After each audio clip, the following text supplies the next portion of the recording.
My mother always wanted me to be a lawyer. A doctor. An architect like my father. My dad insisted on medical school. I was always expected to be a part of the family business. A bank manager. But I was born to do.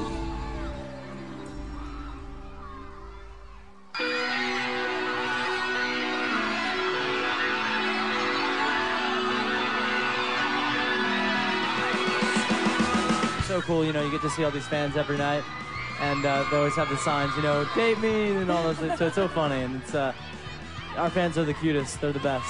New Jersey's newest sopranos aren't mobsters, but they sure are lady killers. Don't you guys think it's a Jonas world? The Jonas Brothers' legacy began when ordained minister Kevin Sr. locked eyes with a sweet-as-pie brunette named Denise during church choir one day. This is our mother.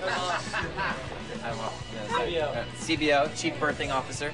The pair fell in love, got hitched, and set about creating 4 of the cutest boys ever to walk the earth. If s'mores could be people, they'd be the Jonas Brothers.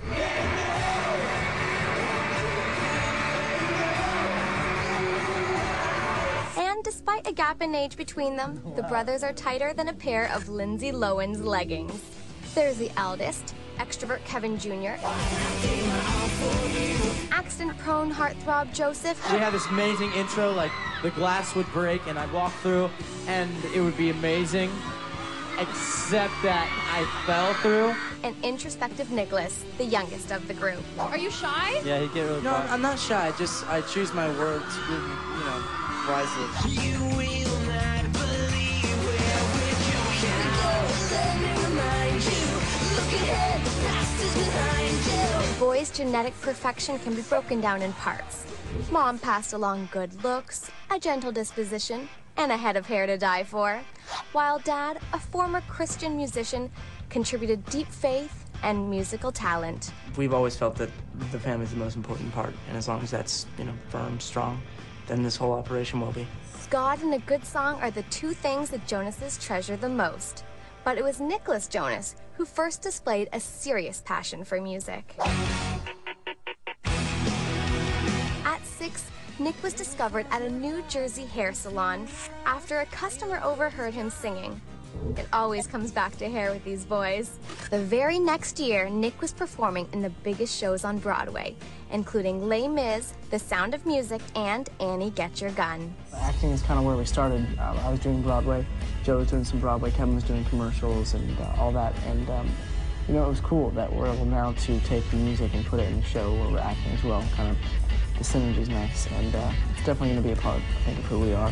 Virtually overnight, the Jonases became a showbiz family, with Joe edging in on the action after landing a role in the prestigious La Boheme.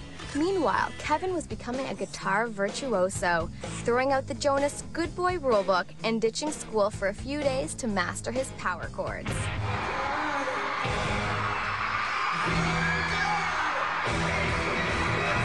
Nick was well on his way to a solo career when at 11, he and his dad wrote a song that became a surprise hit on Christian radio, and presto, he was scooped up by Columbia Records. But while Christian music was great for Christian radio, most peeps like their pop songs with no strings attached. And Nick's debut album, an overtly Christian offering, was a flop.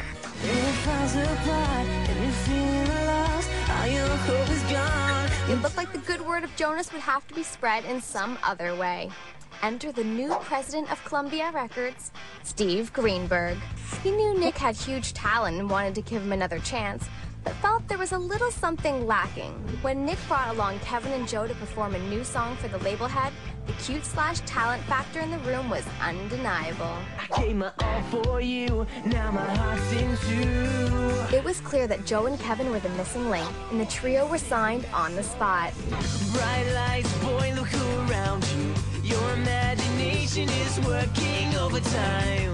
Like it or not, Nick was no longer the center of attention.